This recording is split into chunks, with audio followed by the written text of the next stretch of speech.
cette vidéo YouTube où nous allons aborder mon troisième trimestre de grossesse. Donc pour être honnête avec vous, bébé est déjà parmi nous. Bébé est posé juste derrière moi. Donc c'est pas ça le sujet. Le sujet c'est vraiment le troisième trimestre. Ensuite je vais vous raconter tout sur l'accouchement, l'arrivée de bébé, tout ça dans les prochaines vidéos qui vont arriver. Donc là nous sommes quittés avec la vidéo du deuxième trimestre. Donc là on se retrouve dans la vidéo du troisième trimestre. Comme vous l'avez remarqué dans la vidéo du premier trimestre, la vidéo du deuxième trimestre, j'avais rien encore acheté, j'avais rien préparé. Et du coup, c'est vraiment lors du deuxième trimestre que tout s'est accéléré pour nous, que ce soit pour les achats, l'organisation, les annonces, les visites, les rendez-vous médicaux, tout s'est vraiment enchaîné. Et donc là, nous sommes là aujourd'hui pour savoir comment ça s'est passé ce troisième trimestre. Et oui, à tes souhaits.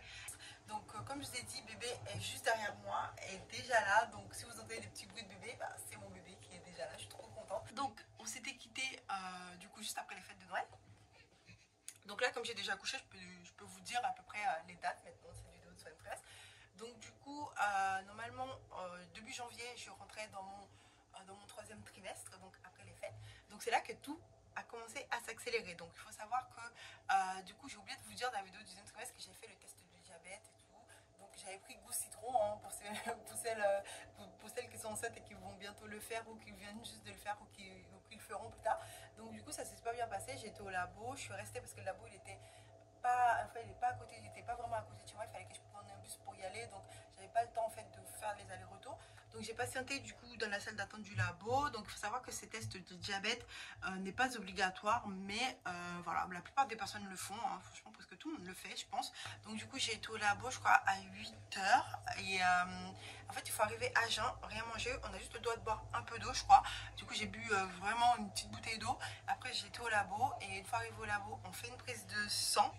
Après on boit en fait une dose de sucre en fait, hein. Vraiment le produit il est vraiment très très sucré, et comme si je buvais du sucre en fait avec un petit goût de citron. Et donc j'ai bu le produit du coup d'un coup, et après, juste après avoir bu le produit, une heure après on fait une prise de sang, et encore une heure après on fait une prise de sang. Donc c'est 3 prises de sang, une prise de sang par heure avec le produit lors de la première heure. Donc du coup on patiente et tout entre chaque prise de sang. Donc du coup j'ai pas eu de diabète gestationnel, donc le résultat de l'examen ça s'est super bien passé. Ensuite j'avais aussi continué à faire mes prises de sang pour la toxo parce que je n'étais pas immunisée. Et puis voilà, donc je suis passée du coup beaucoup de temps dans le labo. Donc j'avais été du coup 2 fois en ce mois de janvier. En plus en parallèle de ça j'avais l'échographie du troisième trimestre. Donc là c'était fin janvier. Donc du coup voilà, c'est vraiment une écho qui était un peu spéciale, puisque on voyait pas grand chose. Voilà, on a juste regardé si bébé était bien placé et tout ça. Donc aussi là par contre j'avais plus de visite chez ma sage-femme, mais du coup je t'ai suivie du coup à la maternité. Donc j'ai eu la visite aussi à la maternité pour la sage-femme. Donc je sais que j'avais beaucoup de rendez-vous en ce début de troisième trimestre au niveau santé et niveau suivi pour la grossesse. Donc chez moi quand j'ai eu tous ces rendez-vous, et du coup je me suis dit j'allais prendre le dernier mois là pour faire en fait les séances de préparation à l'accouchement. Donc je voulais vraiment les faire, anticiper mes rendez-vous pour faire les cours de préparation à l'accouchement. Il faut savoir que vous avez à peu près 8 séances. Moi, personnellement ça m'a été utile, donc du coup je vous raconterai tout ça plutôt dans la vidéo sur l'accouchement, mais moi honnêtement ça m'a été utile. Donc du coup vous avez 8 séances, et donc en général toutes les sages-femmes ou toutes les maternités ou toutes les personnes qui préparent pour ces cours là proposent à peu près la même chronologie. Donc vous avez des séances en fait qui vont vous expliquer quand il faut partir à la maternité en urgence et tout ça, qu'est-ce qui se passe quand vous arrivez à la maternité, comment on vous accueille, quand il faut y aller, à quel moment, et aussi du coup les différents, du coup est-ce que du coup il y a accouchement avec péridurale, sans péridurale, comment ça se passe un accouchement, c'est quoi le rôle de la sage-femme, qu'on prépare aussi son projet de naissance si on veut en préparer un, à 9 mois en fait du coup. Et il faut savoir que moi j'ai vraiment été enceinte 9 mois, donc du coup voilà, j'ai vraiment accouché vraiment 3 jours avant la fin du terme. Donc ce qui fait qu'en fait mon troisième trimestre il a été bien long, contrairement aux personnes qui peuvent accoucher par exemple du coup il y a des personnes qui peuvent accoucher à partir du 37e semaine. Donc moi j'ai accouché à la 40e, ça veut dire que j'avais du coup 37, 38, 39, 40, j'avais 3 semaines en plus à peu près que les autres personnes en fait qui ont accouché ou qui étaient dans mon entourage ou qui étaient enceintes en même temps que moi. Donc j'ai vraiment tenu jusqu'au bout.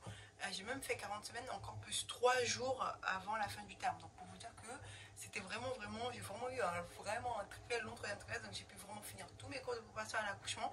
Et ça s'est super bien passé. Donc du coup le prince, il a pu venir avec moi. Le prince, aka le papa, aka mon copain, aka vous l'avez du coup dans mes vidéos vlog YouTube.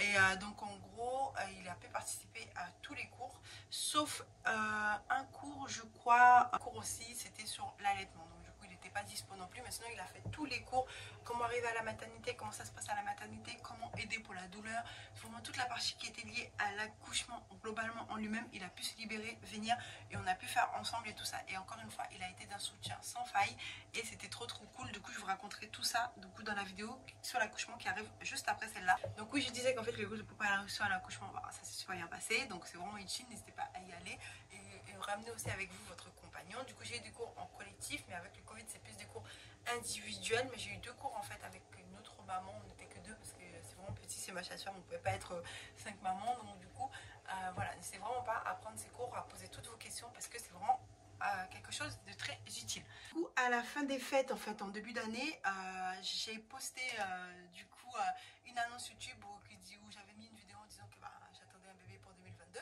Et aussi, j'ai fait aussi un petit post sur Insta où j'ai dit aussi qu'on attendait un bébé en 2022. Et donc, c'est là en fait que j'ai pu l'annoncer. Du coup, j'ai aussi fait un post Facebook pour l'annoncer. Donc, c'est là en fait que j'ai pu annoncer en fait à la famille élargie et aussi à mes amis et du coup qui sont pas très proches, et aussi sur les réseaux sociaux. Je remercie toutes les personnes qui m'ont envoyé des petits messages et tout ça, que je connais pas, vraiment, enfin que j'ai vu, que j'ai jamais vu, qui m'ont envoyé des petits messages de félicitations. En tout cas, merci pour tous vos messages et puis voilà quoi. Donc du coup je l'ai annoncé là, et là j'ai pu commencer à mettre quelques stories sur Instagram. Donc du coup j'ai pu aussi prendre des photos sans vraiment cacher mon ventre et tout ça. Donc voilà, c'était vraiment plus simple en fait. Voilà, ça me frustrait un peu d'être là et de ne pas pouvoir en parler. Donc ensuite, tout s'est vraiment enchaîné. Comme je vous l'ai expliqué, il y avait les cours de préparation à l'accouchement, toutes les visites médicaux, les échos et tout ça à faire. Et en plus de ça, du coup, il fallait aussi faire les achats, parce qu'on n'avait rien. On n'avait rien, que je vous dis rien du tout. Niveau périculture, si je peux dire, parce que tout ce qui va être lit, table de change, tous les produits à aller acheter, on n'avait rien. Donc on a commencé vraiment à accélérer les achats, les commandes pour pouvoir avoir tout ça. Donc tout ce que j'avais, c'était des vêtements que j'avais achetés en Turquie. Donc du coup j'ai fait le tri de tout ce que j'avais acheté en Turquie, mais j'avais beaucoup acheté de vêtements pour après. Par exemple 6 mois, 9 mois, 12 mois, mais j'avais rien en fait pour nouveau-né. Parce qu'en fait tout le monde disait oui, il faut pas acheter grand chose, et je me suis rendu compte en fait que j'avais rien. Le samedi, on avait un programme super chargé parce qu'il fallait aller faire les magasins, comparer un magasin pour pouvoir recommander sur internet, et aussi installer tout ce qu'on recevait dans la chambre, et en même temps aussi refaire de la place, parce qu'en fait il fallait faire de la place au bébé. Je vous avais dit dans la vidéo du TD que j'avais fait de la place dans la cuisine, dans la chambre, dans le salon, et du coup il fallait encore plus de place. Donc voilà, donc c'est vrai qu'en fait qu'on a aussi profité du coup, parce que plus au fur et à mesure qu'on installait les choses, du coup qu'on n'avait pas forcément de place, et donc il fallait faire plus de place pour que ça soit vraiment très harmonieux, très joli, très beau. Pour ça je vous montrerai tout ça. Donc là c'est en face de moi et c'est vraiment très pratique, et je suis vraiment très contente de l'organisation qu'on a pu trouver pendant ce temps-là. Donc oui, je disais qu'on a été faire des achats. Par exemple, on a vraiment fait des achats simples, Primark, Kirby, Zara, H&M, sans se prendre la tête, on a complété. On a aussi pris quelques trucs chez Maison du Monde. Là je vous dis vraiment les achats qu'on a fait en magasin, en magasin même. Donc on a aussi chez Maison du Monde qui font des très belles collections d'objets pour bébé. On a fait nos achats chez Auchan aussi. Donc voilà, n'hésitez pas à aller chez Auchan. Ils ont aussi des super collections pour bébé. Sinon la plupart des achats venaient de Amazon. Donc vraiment Amazon, franchement je crois que c'est là que j'ai commandé la plupart de tout ce que j'avais besoin. Parce que quand je comparais les prix, que ce soit en magasin, en parapharmacie, ou sinon même du coup dans les rayons des supermarchés ou de rayons bébé, il y avait vraiment une grosse différence. Enfin, il y avait vraiment des fois 2-3 euros de différence si je commandais sur Amazon. Donc du coup, des fois, je prenais juste sur Amazon. Donc comment ça s'est passé, les achats, pour commencer? Donc les achats, en fait, ça se passait comment? Donc du coup, j'ai regardé énormément de vidéos YouTube. Voilà, énormément de vidéos YouTube où du coup qu'est-ce qu'il faut acheter, les essentiels pour un bébé, la valise de maternité. Il y a aussi une liste qui est fournie par la maternité pour faire la valise. Donc dans tous les cas, tout ce qui va être valise de maternité, du coup je ne vais pas trop en parler puisqu'il y a une vidéo qui arrive où je vous montre en fait ce que je mets dans ma valise de maternité. Et je vais aussi vous préparer une vidéo après où je vais vous dire qu'est-ce qui m'a été utile pendant en fait le premier mois de bébé et est-ce que c'est vraiment été utile, tout ce que j'ai mis dans ma valise de maternité, qu'est-ce que j'ai utilisé, qu'est-ce que j'ai pas utilisé, qu'est-ce que j'aurais aimé mettre en plus que j'ai pas mis alors que j'avais mis énormément de choses. Donc du coup il y a cette vidéo aussi qui va arriver après. Donc là j'en étais où? Donc du coup ouais, comment j'ai fait mes achats? Comme je vous ai dit, la liste fournie par la maternité, beaucoup de vidéos YouTube qui m'ont été utiles et du coup des vidéos YouTube en fait sur la valise de maternité, comme je l'ai dit, aussi des vidéos YouTube sur les essentiels à acheter pour bébé, les conseils de mes amis, voilà quoi, qui ont des bébés. Donc une fois que j'avais bien préparé ma liste en fait du coup de tout ce qu'il me fallait, du coup j'ai fait des notes dans mon téléphone. Donc une fois que j'ai fait ça, il fallait commencer les achats. Donc il faut savoir en fait que c'est le prince en fait qui était chargé de comparer et de trouver en fait des produits par exemple qui étaient bons en fait pour bébé, que ce soit au niveau des composants, produits pour la peau, pour le bain. On était vraiment très regardant sur ça. Et donc ce qui fait que parce que moi j'ai commencé à faire mes achats, j'étais au début de mon 8e mois de grossesse. Pourquoi? C'est parce qu'en fait d'une j'ai attendu les soldes, donc voilà, parce que c'était les soldes, voilà quoi. Donc, du coup j'allais pas acheter avant, donc du coup on a attendu les soldes et tout ça, et on a bien fait parce qu'on a vraiment profité de de vraiment des soldes et tout ça, surtout sur les gros objets de périculture. Donc, au niveau des achats, donc on a pu faire les achats, donc il y a aussi, du coup on a aussi été en magasin. Donc de toute façon je vous dirai tout ça là, tout ce qui va concerne les achats, je vous dirai exactement où il faut y aller, où on a été et voilà. Il faut savoir les seuls critères que vous n'allez peut-être pas avoir si vous accouchez à une période hors solde et que vous commencez vos achats hors solde, c'est que vous n'allez pas pouvoir avoir les mêmes prix que nous, mais sinon les produits, c'est des produits qui sont tout le temps en magasin, que vous allez pouvoir retrouver assez facilement. Donc voilà, donc je vais pouvoir vraiment vous faire un vrai haul sur tout ce que j'ai pu acheter. Donc au niveau des achats c'est ça. Donc après il y a aussi une grosse partie des achats qui a été fait en pharmacie. Donc du coup il y a aussi j'ai pas forcément fait de liste des naissances. Donc on a plus fait une cagnotte avec tous les produits qu'on avait achetés, on les a retrouvés en ligne, on a mis les liens, les prix et les personnes nous offraient ces produits-là. Nous on les avait déjà achetés, pourquoi? Parce que c'était déjà, comme j'ai dit, je voulais vraiment faire attention aux composants, est-ce que du coup, de la composition des produits qui allaient être en contact avec mon bébé, mais surtout parce qu'en fait je voulais vraiment acheter moi-même mes affaires, parce que comme c'est mon premier bébé, donc du coup je voulais pas que ce soit les personnes qui nous offrent des choses qu'on n'avait pas forcément envie d'acheter ou qu'on n'a pas forcément besoin, parce qu'on n'a pas forcément de place pour stocker, parce qu'on habite à Paris, donc voilà quoi, c'est déjà assez limité l'espace qu'on peut avoir chez nous, donc on voulait pas forcément stocker plein de choses. Donc voilà, et donc c'est pour ça qu'en fait qu'on a dit à nos amis et à notre famille de participer plutôt à cette cagnotte et plutôt que de nous ramener des choses quand ils allaient venir nous voir ou un cadeau pour bébé. Donc ça s'est super bien passé parce que là j'arrive à la fin de la cagnotte. En tout cas merci à tous ceux qui ont participé et donc du coup ce qui fait qu'en fait on a vraiment minimisé en fait les achats du coup pour bébé. Donc qu'est-ce que je voulais dire, on a pu faire tous nos achats. Après il y a eu la partie installation de tous ces achats et donc du coup on a vraiment tout aménagé, ça vous allez le voir dans le haul du coup qui arrive très prochainement. Donc qu'est-ce qui peut manquer? Donc niveau symptômes du second trimestre, en fait ça s'est passé comme les 2 autres trimestres, 0 symptômes. Donc là j'ai vraiment pu manger vraiment ce que je voulais manger. J'étais pas trop fatiguée, j'ai pas eu de douleurs ligamentaires comme on peut avoir déjà bien avant dans la grossesse. J'ai pu marcher, par exemple j'ai marché pour aller prendre le bus, je sortais, j'ai pu vraiment profiter on faisait plusieurs restos à deux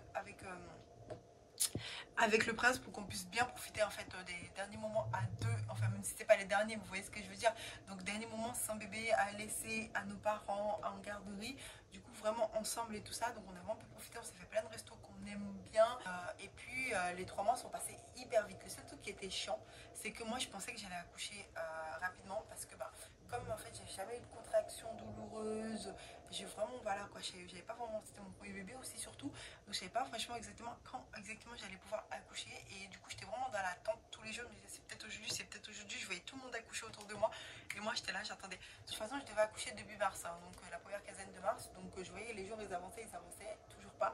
Et donc du coup je profitais de ce temps-là, par exemple pour finir ma déco, faire ma valise de maternité. Du coup aussi j'avais continué quelques activités, par exemple je bossais plus, hein, donc j'étais déjà en congé mat. Et j'ai même eu un congé post, je sais pas comment on appelle ça, un congé pathologique, du coup qui a commencé quelques semaines avant mon congé maternité. Donc du coup j'étais tranquillement à la maison moi, donc je profitais pour me reposer. J'ai avancé dans mes séries Netflix, j'ai même regardé des séries que j'avais même pas envie de regarder pour pouvoir faire passer le temps.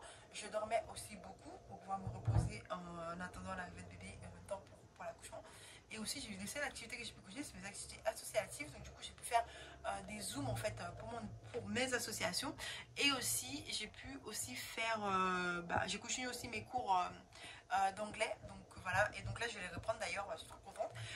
Et voilà, j'ai pu continuer en fait des activités comme ça. Et après beaucoup d'administratifs, hein, comme je vous avais dit lors de vidéo du deuxième trimestre. C'est vraiment lors du troisième trimestre en fait que j'ai pu débloquer certaines choses que j'ai pas pu débloquer lors du deuxième trimestre, que j'ai vraiment consacré à toute la partie administrative pour préparer l'arrivée de bébé. Et là on était vraiment passé dans la partie en fait plus concrète, installation, décoration, rangement, nettoyage, désinfecter, tout ça. Franchement les 3 mois ils sont passés super vite, sauf qu'en fait du coup je voyais pas quand j'allais accoucher. Et donc jusqu'au beau jour où je me suis réveillée un matin, je me suis dit bon allez bien. Donc là ils m'ont dit en gros que comme il n'y avait aucun signe, du coup au dernier rendez-vous ils m'ont dit de venir en fait le jour de mon terme, qui était un dimanche, de venir à la maternité et pour une visite de contrôle. Et si jamais bébé n'arrive pas à temps, on allait faire un déclenchement. Donc je vous raconterai tout ça dans la vidéo de l'accouchement. Donc du coup le troisième trimestre ça s'est déroulé jusque là. Bébé ne s'est toujours pas pointé à 40 semaines plus 4 jours. Et c'est à partir des 40 semaines plus 4 jours qu'on peut parler d'accouchement. Donc du coup voilà, donc je sais pas si j'ai oublié des choses ou pas, mais en tout cas comme vous avez vu mon troisième trimestre de grossesse, c'était vraiment les rendez-vous à la maternité, les rendez-vous du coup pour le cours de préparation à l'accouchement, et surtout les achats. Et voilà, et j'ai pu partager quelques petites choses en story à Instagram. Ah oui, j'allais oublier un grand moment, mais n'importe quoi. Du coup j'allais oublier en fait le grand moment où on a fait notre séance de grossesse. Donc on a fait une séance photo, qu'on s'est vraiment pris du temps pour la faire. Je voulais vraiment une séance photo qui nous ressemble, avec des photos assez modernes et tout ça. Donc moi j'ai pris ma séance photo du coup sur Groupon. Et après du coup le photographe en fait nous a proposé des photos qui nous plaisaient, de pouvoir les retoucher. On a fait des super photos que vous allez pouvoir retrouver sur Insta. Du coup mon Insta se trouve en barre d'infos. Donc voilà, donc là je pense que je vais couper la vidéo juste là parce que bébé dort quelques instants, donc du coup je vais en profiter pour couper la vidéo. Et j'espère qu'en fait que cette vidéo du troisième trimestre vous a plu. N'hésitez pas à vous abonner à ma chaîne ou sinon à vous abonner à mon Instagram qui se trouve en barre d'infos. Ensuite des vidéos, vous allez avoir une vidéo où du coup je donne la chronologie, parce que là je vais tout sortir sur ce mois de mai là. Donc là il y aura au moins une vidéo par semaine. Du coup il y aura après cette vidéo de troisième trimestre, il y a la vidéo sur la valise de maternité, il y aura la vidéo sur l'accouchement que je suis en train de préparer, qui sera sous en forme de vlog, parce qu'on a vlogué ce moment. Je vais voir qu'est-ce que je partage avec vous ou pas. Donc voilà, c'est assez délicat. Donc du coup, je ne vais pas partager non plus mon accouchement, mais il y aura quelques images quand même, parce que je les ai filmées, je les trouve assez belles et j'ai envie de les partager un peu avec sur YouTube pour les garder pour moi et en même temps les partager avec vous, pour être honnête. Donc je pense qu'en fait d'ici juin on aura bouclé vraiment toute cette série de vidéos sur ma grossesse, la maternité, et voilà, et je vais essayer de pouvoir vous proposer des nouvelles choses. Donc pendant les 2 prochains mois, je parle du mois de mai, du mois de juin, vous allez avoir énormément de vidéos du coup qui concernent bébé. Ensuite cet été vous allez avoir des vlogs de mes 2 voyages que je suis en train de préparer. Après on va enchaîner encore sur un autre voyage en septembre. Donc voilà, on reprend les vlogs de voyage. Je suis super contente, mais ça serait un peu des vlogs un peu particuliers puisque c'est des vlogs qu'on va faire avec bébé. Donc voilà, donc j'espère vraiment que ces vidéos sur le troisième trimestre vous a plu, et je vous dis à très bientôt. Donc dès la semaine prochaine vous allez avoir une nouvelle vidéo, et il y aura une vidéo par semaine sur ma chaîne, soit le mercredi soit le dimanche. Je vous donnerai l'info sur Insta. Donc voilà, donc merci d'avoir regardé la vidéo jusque là, et n'hésitez pas à vous abonner, et je vous dis à très